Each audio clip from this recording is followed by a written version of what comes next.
ನಾವು ಕಳೆದ ಪಕ್ಷಗಳು ಹೇಳಿದಂಗೆ ಎರಡೇ ಮಾತು ಹೇಳಿದ್ರೆ ಸಾಕು ಅಂತ ಅನಿಸುತ್ತೆ.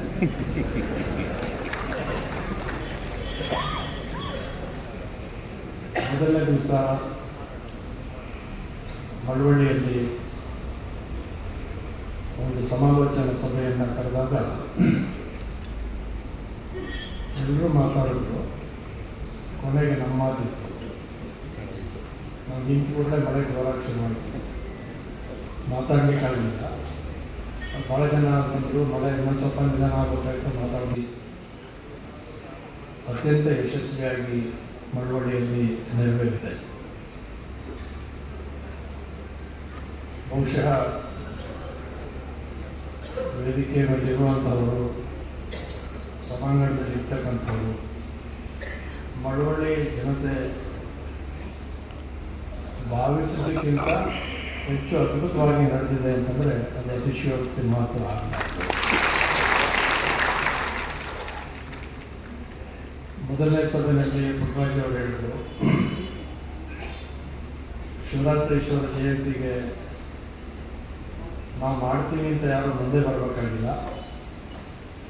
ಮಾಡೋ ಮನಸ್ಸು ಮಾಡಿದ್ರೆ ಆ ಕಾರ್ಯಕ್ರಮ ತನ್ನಷ್ಟಕ್ಕೆ ತಾನೇ ನಡ್ಕೊಂಡು ಹೋಗುತ್ತೆ ಅಂತ ಅನ್ನೋದಕ್ಕೆ ಅವರು ಏನು ಹೇಳಿದ್ರು ಅದರಂತೆ ಜಯಂತಿ ಯಶಸ್ವಿಯಾಗಿ ನೆರವೇರಿದೆ.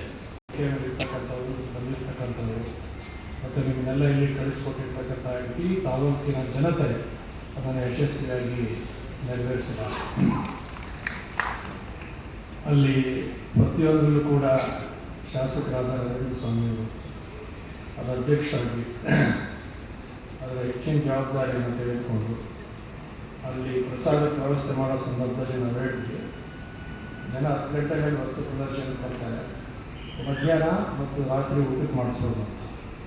ಅವ್ರು ಕೂಡಲೇ ಏನಂದ್ರು ಅಂತಂದರೆ, ಇದು ಮಳವಳ್ಳಿ ಜಯಂತಿ, ಇದು ನಡೆಯುವಂಥ 8 ದಿವಸ 24 ಗಂಟೆ ಬಂದವರಿಗೆಲ್ಲ ಪ್ರಸಾದ ಕೊಡಬೇಕು.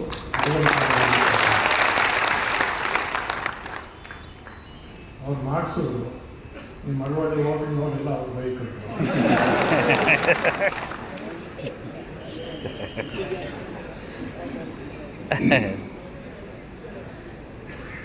ಏನಪ್ಪ ಶಾಸಕರು ಜಯಂತಿ ಮಾಡಕ್ಕೆ ಹೋಗಿ ಹೋಟ್ಲಿಗೆಲ್ಲ ಬಿಸ್ನೆಸ್ ತಪ್ಪಿಸಲ್ಲ ತಿಳ್ಕೊಂಡು.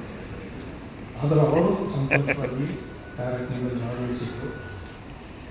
ಪುಟ್ಟರಾಜಿಯವರು ಅದರ ರವೀಂದ್ರ ಸ್ವಾಮಿ ಚರ್ಚೆ ಮಾಡಿ ಹೆಚ್ಚಿನ ಜವಾಬ್ದಾರಿಯನ್ನು ವಹಿಸಿಕೊಂಡ್ರು.